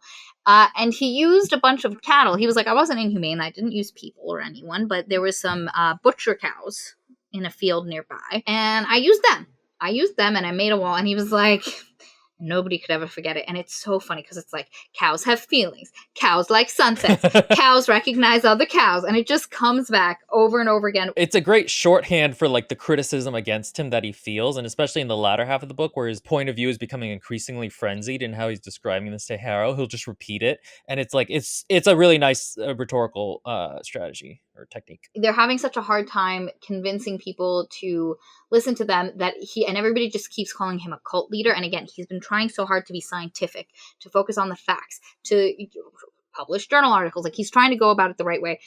And everybody's like, he's a cult leader. Weird magic. And so he's like, fine, I'm a cult leader and I'm a fucking necromancer, bitches. And so then people start coming to him as a cult leader and he's developing this support. And it just like eventually he kind of targets the faster than light people really hard. And he uses, because there is a country whose elected official has died, and they don't want anyone to know that the elected official has died, so they hire him to puppet the corpse of the president. And I get the distinct feeling it is either Australia or it is America. Yeah, it's one of those two. Because he makes a joke about Australians later. Because this is all happening in New Zealand, like what he's doing. What happens is that he gets a lot of money to be paid to resurrect this guy. Or not resurrect him, but puppet him, essentially. And you figure out that they were able to negotiate to get a suitcase nuke. And this is like, it's been kind of building up to this point, but this is the point where you really realize, like, oh, something is kind of wrong with him in that, like, this is a very ordinary man who is being put under a lot of stress and doesn't really know what to do or how to handle things. And so he's like, yeah, it's nice having a nuke because you can just, like, and he understands it's kind of weird and he doesn't really know what he's doing, but it's like, it's leverage in case they ever need it. And he's like, obviously we would never use it, but like, it's just good to have. And like, and he has stopped eating. He is so good at controlling his, body functions, and like he can cure cancer now, and he has been doing this. Like, people come and he'll cure their problems. He does the Jesus thing is how he calls it. Yeah, the Jesus thing. And he just stops himself from needing to eat, and so he hasn't eaten, he hasn't slept. Like, it's a whole, so he is, I can imagine, mentally fucked, because as much as we need those things physically, there is something about the socialness of like interacting, sitting, sleeping, waking up that he is missing. And so like, the man's heading for a big old fall. Eventually what happens is the last thing that he can't do is he can't do anything with the soul. Like, he can make a heart start, he can make the neurons in the brain fire, but he can't give life. It's not happening, and he keeps trying to figure it out. And the first time, so there's like gonna be a shootout or something, and he sees someone die, and he sees that like their soul, and it's when he sees the death, it's like cocaine. It's like he's almost addicted, and in a moment of anger, he just nukes all the cops in the area. Like, he just kills them all, which Pierre's not happy about because a lot of them were her past coworkers who she liked. But at the same time, he can't grasp what a soul is. Like, he saw it, he felt it, and it was a thing, but he couldn't differentiate between the individual souls. It was just a thing that happened. And Pierre says to him, "You are too powerful for mistakes." And he was like, it was a mistake. And at the end of that chapter, Hera goes, "So how did it happen? How did you make the mistake?" And he goes, "Powerful men like me don't make mistakes." And you're like, oh, John, so chilling. You're doing some really bad stuff. And I have to say, because we're going to get to a point where we express a difference of opinions about John. John is not necessarily a good person in everything he does, and he can be very selfish, but I am very fond of John. I think I am in the minority. I like John too. I think John is a very great character, and I think his portions of this book are like some of the best in that. I just loved his narrative. And I like John. There's something tragic and sad about John, and that he was just this researcher guy who made dad jokes and puns, and there are moments of him that are actually warm and harrow. I think he's a sleazy, selfish character that's a really amazing, and you could say most craftful character. I get, because Katie and I spoke earlier, when she says sleazy, I get why she says that, but he just felt tragic and misguided. And like, he's really above his pay grade. Yes. You know what I mean? Like, he's such a normal dad joke kind of guy, and like, he's been giving these miracle powers and expected to handle a situation that's increasingly running out of control. I agree with you, Maria, about John. I personally love John as a character. Is he a good person? I would say that actually is a spectrum that shifts. So he started out as just a researcher who was making logical choices. So the problem with making logical choices is it's not always the one that is designed to save the most people. Like sometimes that logic doesn't go towards the humanitarian answer. So like that's what kind of led to all this, is he's making the logical choice of analyzing a situation. This is the answer. And over time, the situations get worse and the answers get more evil, whatever you want to call it. So it's not like he's like making choices to like do bad things. No. But the way that he progresses as a character is, as it goes on, his morality kind of takes a back seat because like he has to make these choices. He can't think about it. And then like later on, his brain goes back and retroactively fills in the blank of why these were the right choices and why these were like the humanitarian choices. So like it's based on logic that he then goes back and fills in to make himself feel better about it. And like that way of like evolving into like a villainous or anti-hero whatever character, I've not seen that very often in books, and I really appreciate it, and it's great. For sure, he did not intend any of this, but I think he's so pathetically selfish that he becomes a very frustrating and dislikable character for me. I mean, I personally disagree. I don't think he's necessarily selfish. I get where Katie's coming from and why she sees it that way, but I'm with you too, where I don't find him despicable. And we might be in the minority because Will was looking at online. Oh yeah, and everyone was talking about how like he's a villain, and I'm like, I don't think he actually did anything particularly bad. Like that's a thing that like it's a problem with like the Blood of Eden, where like the Nine Houses aren't doing anything particularly bad on page. I mean, he destroys the entire solar system. Kind of by accident. Yes, no, by accident, but it still happens, which is... He's not a villain. He's a very convoluted, complicated person. I would say he's an antagonist. But not like an evil villain or anything like that. He doesn't have those intentions, but I think he's weak-willed. And he makes selfish decisions that we'll get into. Characters that are that selfish, that they draw upon other people's emotional energy, I can't stand it. I'm very sad for him. I have a lot of, like...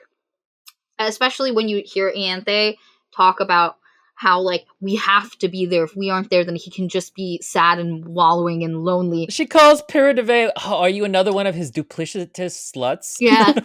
Yeah. Which is so funny. Because you can tell Ianthe loves God a lot. Like, genuinely, and respects him. But anyway, he does that thing, but he still doesn't have a solid hand on it. And then, like Will was saying, they're, the Faster Than Light, the FTL people, are gonna launch, like, now. And he's like, yo, government that I am puppeting your thing for, you have to stop them or I'm gonna do this nuke. And they were like, that's okay, we'll do it, don't worry, but give us your nuke. So this plan happens where he sends Gideon the First in with the nuke, and he makes Gideon the First a dead switch, where if he is killed, the nuke is going to go off, which Gideon knows about, and he says he specifically has to send in Gideon because Gideon's the only one who would agree to be a dead switch, because Pyrrha was like, no, I'll do it, and he knew Pyrrha would in no way allow herself to be something that sets off a nuke, because Gideon always listens to John.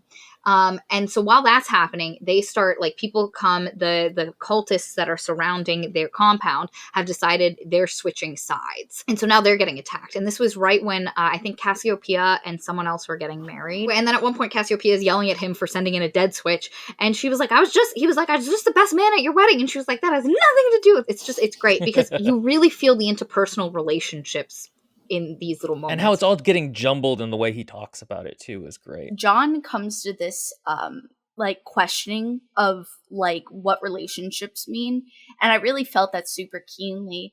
After that happens and Cassiopeia questions him and kind of becomes angry and frustrated with him, and when he says, I was just the best man at your wedding, he's like, how exactly limited or fleeting are these relationships that I have with people? How quickly they can dissolve over situations. Is it even worth the effort and the love put into them? All of this is going down. People are kind of mad at him for sending in a dead switch.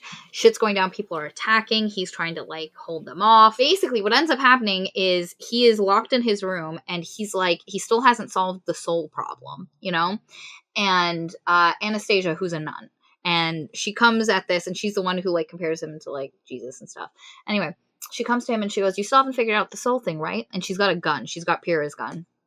And he's like, no, I haven't. And she's like, well, I think I found a way for you to do it. And she shoots herself. And he's able to see her soul and kind of like grab onto it and like get it. And while this is happening, shit's going bad. And he's able to do this thing. And again, he feels that rush of like drug highness, and basically things with the negotiations are going badly. The faster than light people get off planet, and he just, shit goes down.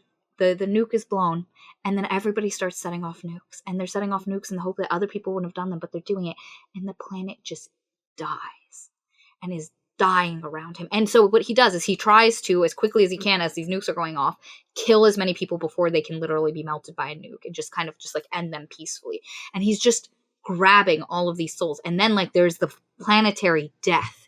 And he says, and I just reached out and I grabbed you.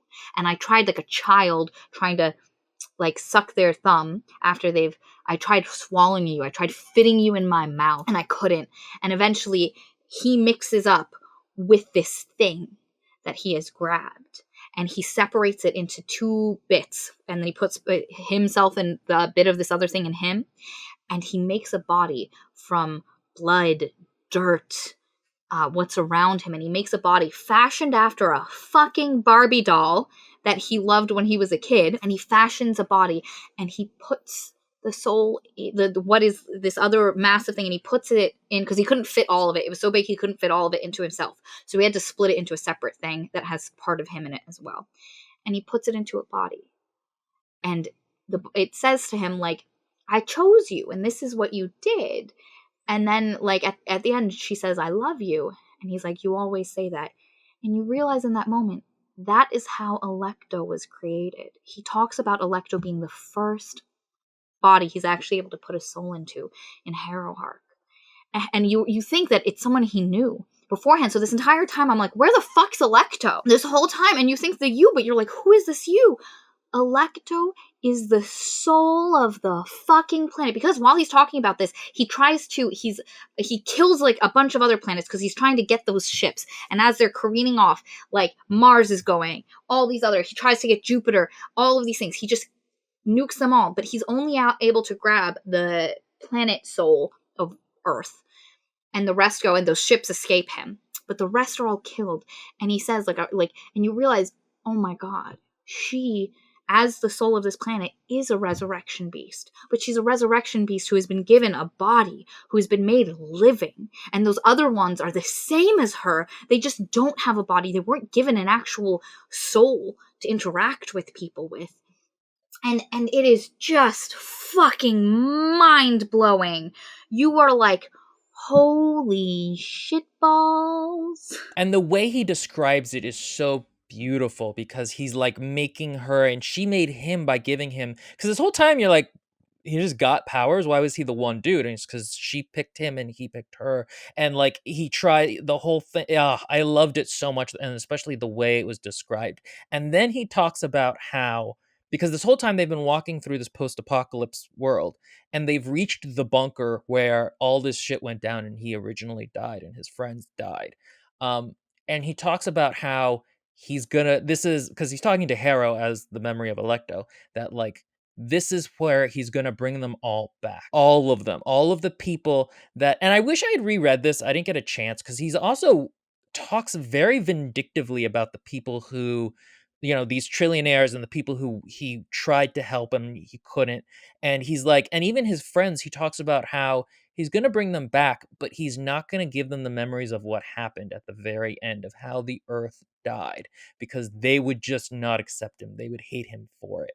And it's such a interesting choice for him to do that, because it is so selfish. And there's also the fact that the names we know them by probably are not their original names, because he only ever refers to them by their letters, and their names are like, who in the real world is called Augustine and Mercymone and Cassiopeia? Like, these are odd names to have, so it makes sense that these are ones he picked for them later. It's also very funny because it makes the whole plot in the Harrowhark where Augustine and Mercy Moon were really pissed that he could keep the lictor alive, you realize is a lie. Alecto is not his lictor in the way that others are.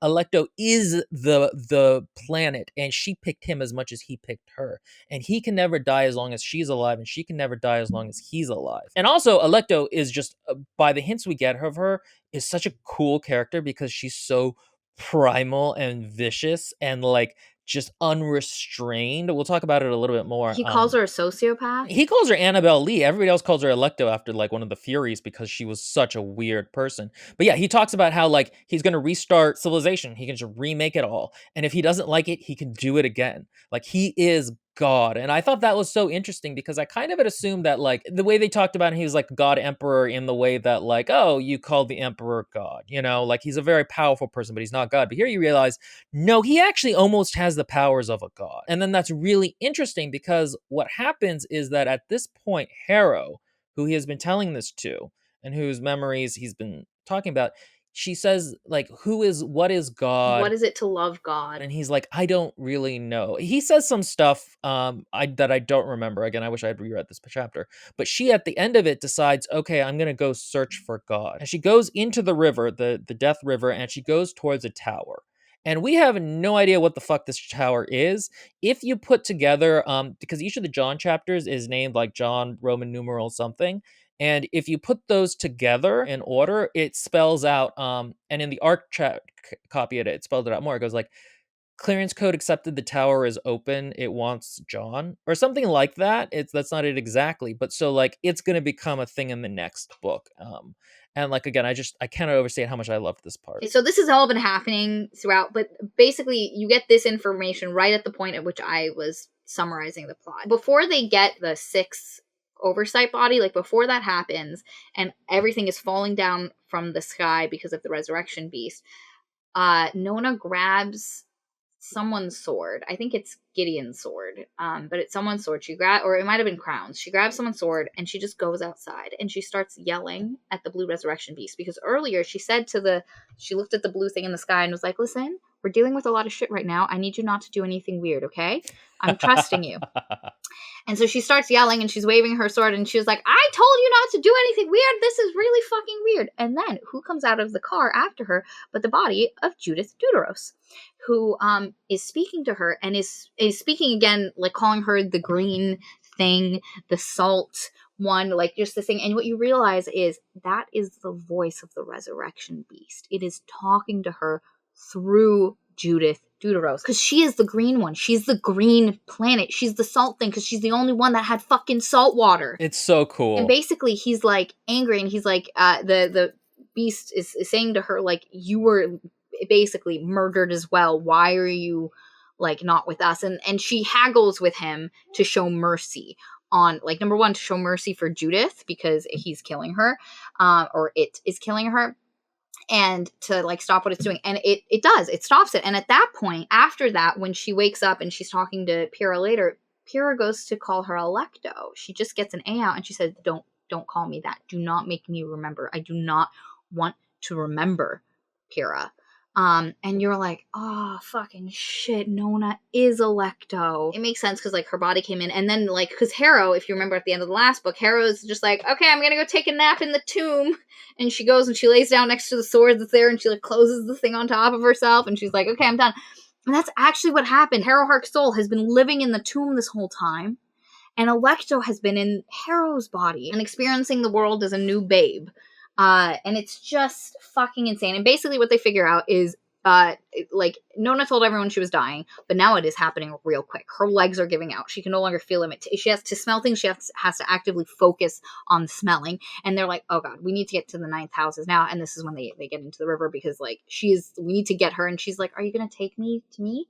And they were like, yep. We're going to try. They're in the river. Things are going not great. And eventually she stands up and she's like, get off, Paul, get out of the driver's seat. And she sits down and she unfortunately can't reach the pedal because Harrow is so tiny. And so Paul has to, like, help her with it. And they're driving through. At one point, Paul's like, okay, we're almost there. Just get us to the 9th house. And she's like, but do we have to? Wouldn't it be easier if we all just stopped. Wouldn't it be easier if I died as me and we all just like didn't know what happened or something like that? And we could all just pretend we might wake up later. And she's like, I know we won't wake up later, but we could pretend that we can. And Paul doesn't engage with most of what she says and just goes, Nona, Noodle's in the backseat. And she goes, oh my God, I forgot about Noodle, and hits the accelerator. And she's like, so like, and this is the thesis of the book. That's the best line ever. It's such a great line. This is the difference between Nona and John. Nona chooses the innocent's life. She chooses to value and to keep that alive. Even if they might all actually die, it's not going to be because she made that choice. And it's that unselfish love. Because for Nona, what she wanted to do in that moment, what she needed for her was to just die. She did not want to become Alecto. And going forward means she has to become Alecto. But then the knowledge that Noodle, the doggy that she loves, number one doggo, best friend, six-legged bub, is in the back seat. And that if Nona is selfish, it will mean Noodle dies. And she's like, nope, immediately, like not even like let me think, nope, oh my God, I forgot about Noodle. And she just floors it. And this is one of those moments where the kind of hollowness I talked about actually works really great, because you are with Nona in this moment and you don't need to describe her thought process. You're just like, yeah, no, Noodle's in the back. We can't have Noodle die. It pairs really well with earlier when she's yelling at the resurrection beast. She's like, hot sauce never did anything to you. Honesty never did anything to you. These are innocents and you don't need to do this. Like, she has learned to value life as Nona through that slice of life stuff. Do we ever figure out what happens with the resurrection beast? Like, it just doesn't eat the planet, right? I don't think it does. I think it pulls back and it just like is still hovering there. And we don't, because they leave. So we have no idea what happens. They literally yeet out. I'm sure we'll find out later. Just like we never got an actual answer how God, and like you can assume Augustine had got shoved through the stoma, but we never actually get an explanation for any of that. Like the actual fallout from Harrow. We never got like an explanation of how they got out of that situation. Like, I don't know if we'll ever get it, or she might like make a short story about that at some point. By the way, while she was writing this, she also wrote a 30,000 word alternate universe of Harrow and Gideon that she's not going to publish or put anywhere. She just wrote it for fun. She's one of those writers that, I mean, we haven't really talked about it, but she is such a talented writer, both in terms of, I find the dialogue a little overly twee at times, but I just have a bias against not really loving twee dialogue. But like, even her descriptions are so good and they're so vivid and the writing flows really well. There is such an innate talent to her that I'm really excited to see actually how she handles Alecto, and Alecto's viewpoint and the language of it in the way that she did Harrow different than Gideon, and then also just what she does after this too. I'm excited for. So I'm also gonna look up every audiobook that this narrator ever does, and I'm gonna listen to them, not because of the book, but because of the, like, it better be a good book if I'm gonna listen to it, but every single one. She's incredible. No, true. I'm there. So they get to the ninth, and they have to get to the tomb, and a bunch of stuff happens as they get to the tomb, and we have some characters pop up. Crux, who's grumpy and just the worst. Mwah, I love him so much. He's just honestly a really, really big dad for Harrow Hark. He loves Harrow so goddamn, and he's grumpy old man for Harrow. That's Hark. why I love him, because I love Harrow, and I love the idea of someone loving. Because like at one point, Gideon's talking to him, and he was like, "You only have a chain around my beloved girl's neck," and I'm like, you love her so much. There's also a line that's also thematically important, and I don't know if Gideon says it or Palamedes says it, but he's talking about how much they would do for Harrow, and she's like, look, you would die for her, but none of you would live for her. Like, that kind of like selfish love again is sort of a reoccurring theme. There's a weird thing that's happening on this planet that has been happening on this other planet, Antioch, where there's like this weird creatures that are taking over people's body, and it come to the ninth house, and they're dealing with that while they're trying to get into the tomb. They eventually have to convince Crux to let them in, but they do it. As they're doing this, it's not going well for our girl Nona. She's literally falling apart. At one point, somebody's like, grab her arm, it's falling off. So they're getting to the tomb, and they realize they have to, so the blood that they need is with Gideon, but she's dead, so there's no Thanergy. There's no life force. So they're like, okay, we need some fresh dead. We need some fresh dead, or like Thanergy is the dead force, but they need fresh death. And like Gideon's already dead. And so her cutting herself in her blood has nothing in it. Like there's no power in it. And so Pyrrha's like, let me do it. I should have died a long time ago. I would have died back then if somebody had asked me. Like Lamini's like me. And then Crux is like, no, if somebody's going to die for Harrowhawk, it's going to be me. Like I shall do it. And Gideon and Crux start arguing, and they start like and you can tell he's trying to coax her because everyone's still arguing about who's going to die. He's decided it's going to be him. So he goads Gideon into killing him. And she kills him, and then she's like, it didn't feel good.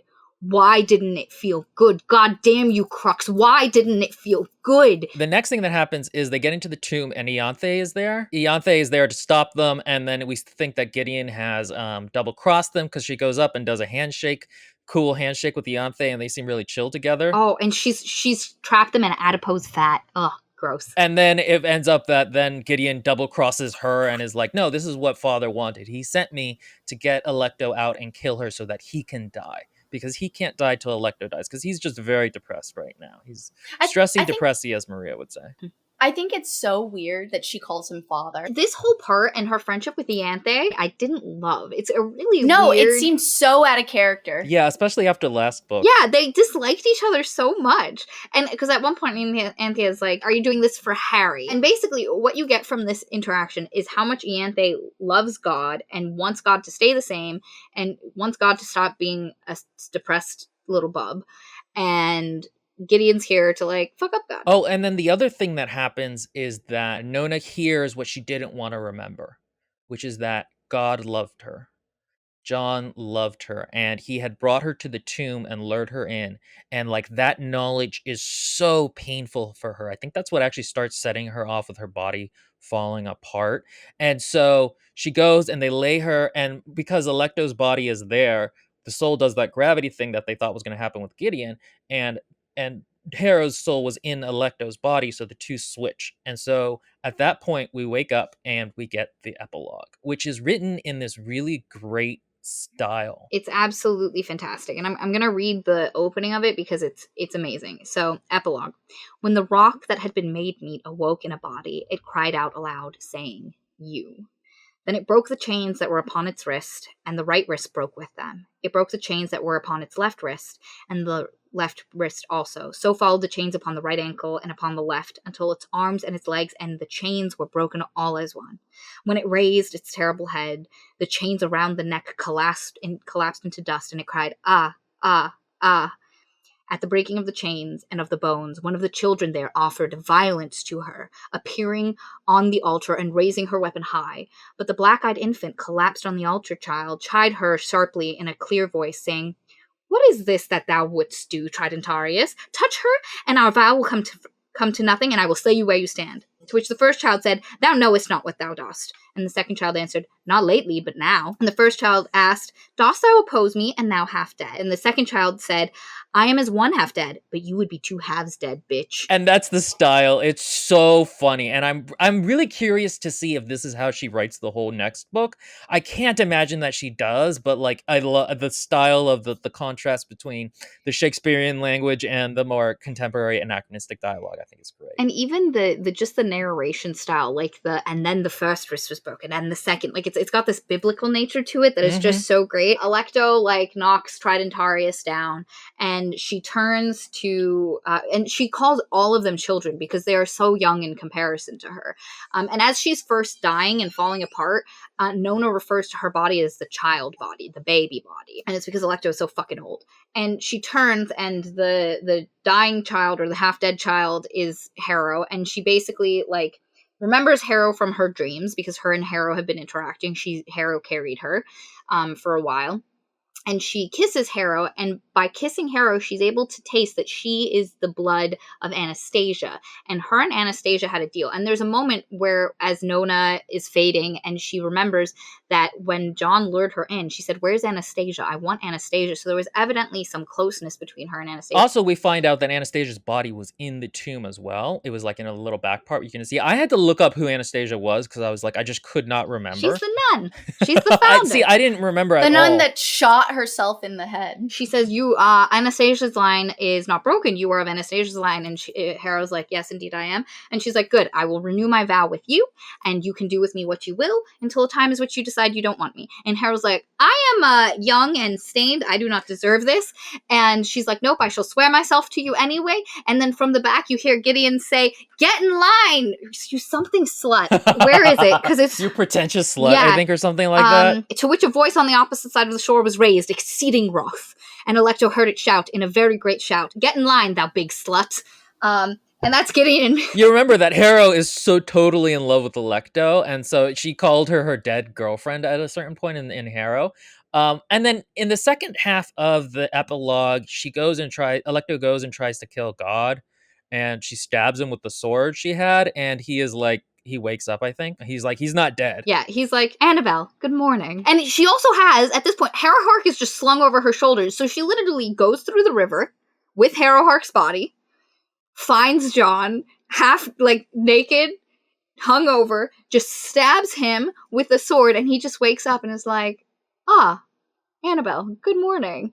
And you're just like, and that's how the book ends. That's it. Congratulations. That's it. So a couple of things. One thing I will say is that we didn't get a hint of it in the epilogue, but in the next book, I'm going to be disappointed if there isn't hints of Nona in Alecto, because it kind of makes this whole book a little pointless almost. If the emotional growth of Nona, which is the core of this story, doesn't have an impact in that story. I also felt the same way. Nona is so important, and that's her true, pure self, I feel like. So if she isn't able to be, if she becomes literally a banshee and becomes this revenge force without any of the healing of previously, I think it would be really lost potential. Earlier, Harrow asks God, why does she have so much anger in Alecto? And I agree that Nona is the soul of Earth, full of wonder at creation, at life, and at the simple things, but without the trauma of John. And the betrayal of humanity to her body, which was the Earth. When Alecto was put into her flesh body, she had exclaimed to John, you've put me in this wretched form. Why have you done this to me? I chose you, and yet you do this to me. How could you do that? And so it's a betrayal of their, almost like Mother Earth chose him to be able to have control over the dead. And it's almost in a weird way, a foil to her. And so he's kind of literally the darkness, she the light. And it's just it makes sense for her fury to want to revenge upon John. And it's also interesting because even when she comes to and she says that to him, and he gives an answer, and he says to Harrow, and something about what did she say next? And Harrow says, I love you. And he goes, you always say that. And because Alecto also loves John. She does love him. He was her chosen. And so I think, honestly, the thing that makes her... I think she's very much a sociopath after, she comes back to life, but I don't think she is as wrathful, or I don't think she ever tried to kill John until he locked her in a tomb for an undisclosed amount of time. I mean, I think she's just a planet, and that's how she thought about things. And to humans, that comes off as vicious and a little crazy. And again, he never called her Alecto; he called her Annabelle Lee. John also is the one that instigated the nuclear war. He's the one that quote unquote pushed the button. He didn't actually, but he quote unquote pushed the button. And Harrow even brings this up at one point, and he cuts her off, and he said he doesn't want to accept it. And so in the end, despite all his trying, he was kind of the final nail in the coffin for Earth. There's a lot of shame he has towards that. I think what Gina said earlier of him trying to rationalize it from to make it the right decisions afterwards is really true. But what I wanted to point out was the body didn't remember that she was Alecto until Pyrrha calls out and calls her Alecto during this scene. And Alecto said, Pyrrha, he laid me down as an appeasement to them. He fed you to them as an appeasement to them. But he has never appeased me. And now all he has done was teach me how to die. I think that's fucking gorgeous. Oh, this is my point from earlier.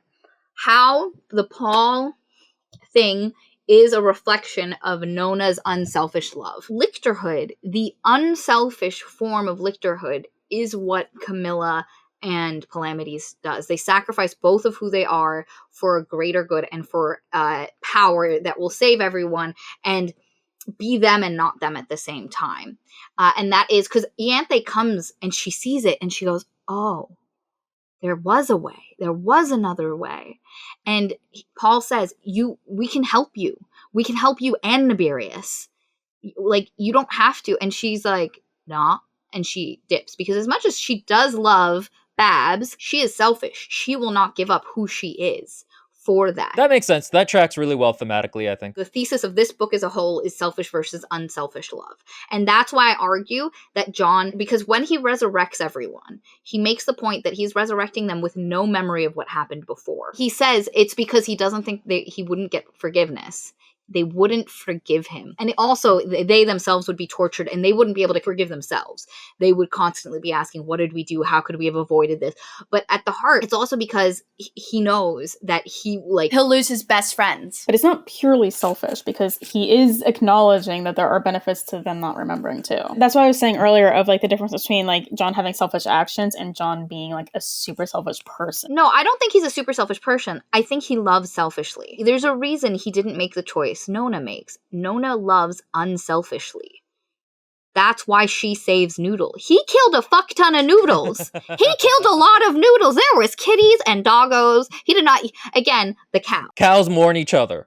Cows look up at the sky. And she would have understood that. It's not the choice Nona would have ever made. And because, like, here's the thing. That ship leaving the planet was not a reason for things to go the way they did. Now, granted, he was angry on behalf of everyone who was being left behind. It's a little ambiguous, I think, in terms of, like, he speeded it up, but at one point he mentions, like, the atmosphere not working on one of the continents. Like, things are going very wrong. There's a chance that they would have died, but Nona made the choice not to let them die in that moment and to give them the chance. For her, what would have made her happy in that moment was to never get into Alecto's body and to just die. For her personal benefit, dying in the river would have been the best thing. But again, she makes the choice for the little noodles of the world. She tells Pyrrha, I don't want to stop loving you, and I don't want to stop loving, I'm going to not love Palamedes, and I'm not going to love Cam. So when she turns into Alecto, she will no longer have those feelings. And so she wants to die as herself, and that's so, like, despite everyone wanting her not to die. I'm really excited to see what happens in Alecto. I think as a whole, this book is really good and I really liked it. I still feel like it's kind of a plot cul-de-sac. If it had just been like, I don't know, a fifth shorter, I would think it would work really well. Maybe a fourth shorter. Because again, nothing really happens that can't just be like yada yada, like that trope. In the same way that there's a lot of yada yada between Harrow and this book and Gideon and Harrow, where like characters just show up and we're told later what they were doing, like with the whole Blood of Eden or where Harrow's body went. In this one, all that really happens in terms of what we think of as the main plot is Gideon is in her old dead body now, which happened off screen to begin with, so why she couldn't just show up at the tomb, I don't know. Harrow is now out of Alecto's body, and Alecto is now in her body again. And so it's like that growth of Nona has to be important for this book to structurally be important. Did you read the book? Have you read Harrow the Ninth, Gideon the Ninth? What did you think of it? Were you able to catch all the little Easter eggs and stuff? Let us know. And we love you, our parasocial darlings. Bye.